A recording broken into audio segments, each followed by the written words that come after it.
When we have an aversion to the less acceptable emotions, we're playing an arbitrary game of good and bad without the necessary context of both sides. If we look at our day-to-day life and what it's made up of, we can see it as an exhausting collection of micro-decisions. Whether it's our responses, reactions, or even our thoughts, in all of them is an emotional charge which can shape our personality. Unfortunately, despite emotions shaping and impacting our lives every second, rarely do we step back and consider which ones are serving us in a desired way. It's important to correctly contextualise them because our thoughts and emotional reactions have power over us. This power is most potent in our emotional outbursts. When gripped by an intense emotion, it's as if we are possessed by a stronger force greater than our own. After the damage is done, we may say, "I don't know what came over me," or "I wasn't feeling myself." The best option then is to learn about our emotional tendencies so we can tame it and prevent future moments of instability. The worst option would be to look into our darker emotions and choose the path of least resistance, push it aside, and pay the price for it later. If we choose the worst option, it's not just ourselves that will suffer, other people can be affected by our actions. This is why it's important to get it right, and my aim today is to answer the whys and the hows. In this video, I'll address these three areas. 1. Why we have emotions. 2. What is lacking in the distinctive approaches in isolation, and why an additional evolutionary perspective is needed. And finally, how reframing the situation can reveal insights into the unconscious, hidden either purposely or inadvertently. So let's start with the first point and define emotions using an evolutionary lens, as put forward by the scientist and author Randolph Nesse. If you want more videos like this, subscribe or leave a comment. It really helps the channel grow and it's good to see some engagement. Thanks. What is an emotion? To Nesse, emotions are specialised states that adjust physiology, cognition, subjective experience, facial expressions, and behaviour in ways that increase the ability to meet the adaptive challenges of situations that have occurred over the evolutionary history of a species. In this view, emotions are for our genes, not us. The understanding that comes from this is that our emotions are for the purpose of survival, and therefore our happiness is not always the priority. The clearly defined emotions we think of, anger, hate, love, joy, fear, sadness, are all rooted in this same evolutionary purpose, to survive. As Edward O. Wilson writes, love joins hate, aggression, fear, expansiveness, withdrawal, and so on, in blends designed not to promote the happiness of the individual, but to favour the maximum transmission of the controlling genes. Emotions don't just have one function, they have many. Consider that we are the latest iteration in a long span of minor tweaks that have arisen as a product of situational necessity. As Nesse writes, emotions make more sense when viewed as special modes of operation that increase ability to cope with certain situations. Emotions are analogous to computer programs that adjust many aspects of the organism to efficiently cope with specific situations and tasks. With the evolutionary context of emotions understood as a means of survival, we can now begin to categorise them into two camps, positive and negative. Please keep in mind with this distinction that I'm not saying an emotion is inherently good or bad, as it's entirely dependent on the situation. So how do positive and negative emotions differ? Based on Nesse's findings, positive emotions encourage organisms to seek out and stay in situations that offer opportunities to do things that are beneficial for their genes. In contrast, negative emotions motivate organisms to actively avoid and escape from situations that involve threat or loss. These emotions tend to be linked to what we perceive as being our darker traits.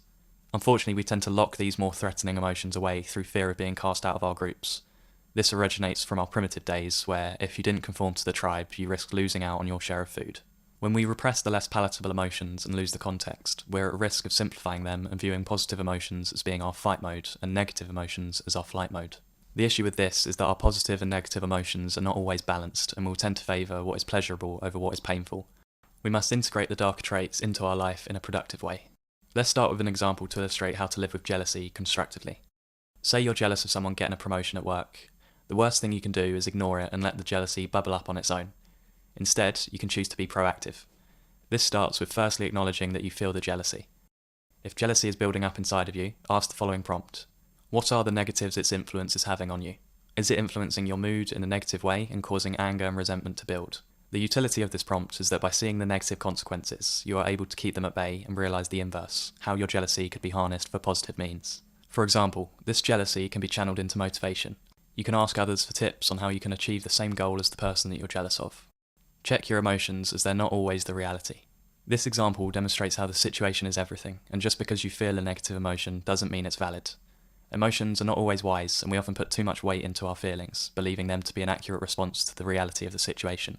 Also, as emotions are highly subjective, complex states, we are susceptible to undervaluing the negative emotions in favour of what makes us feel good at the time. It is this realisation that sparked the title of Nesse's book, Good Reasons for Bad Feelings. Simply put, there are good reasons for feeling negative emotions, as, like we saw with the jealousy example, it keeps us aware that they are part of us.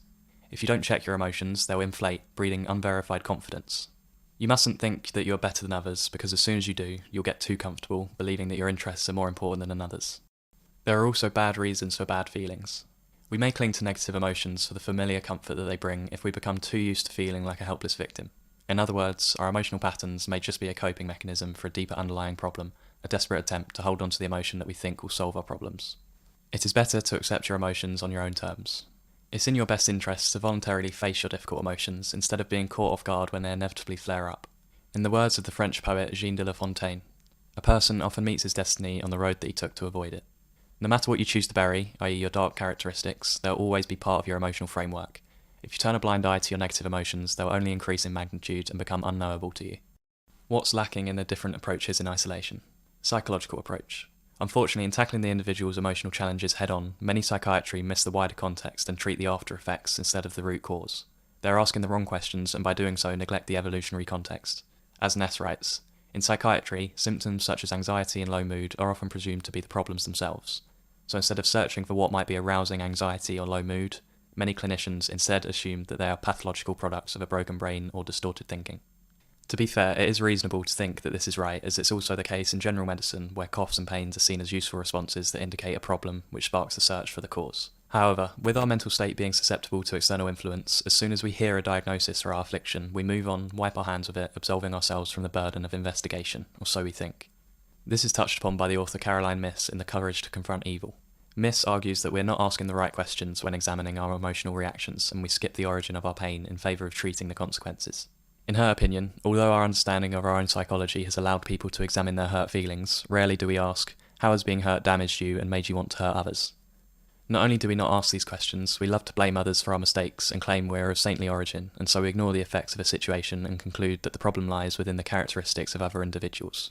When a patient goes to a therapist and scapegoats their negative emotions as the cause of their sufferings and distress, their symptoms will be treated as problems. Once we're on this path, it becomes a self-fulfilling prophecy from the moment the doctor confirms a diagnosis. In fear of repetition, I'll put a ribbon on it and leave you with this. Just as in music, it's not just the notes, but the intervals of silence which tell the story. Likewise, with emotions, what is left unsaid may tell us more truth than what was presented on the surface. Thanks for watching.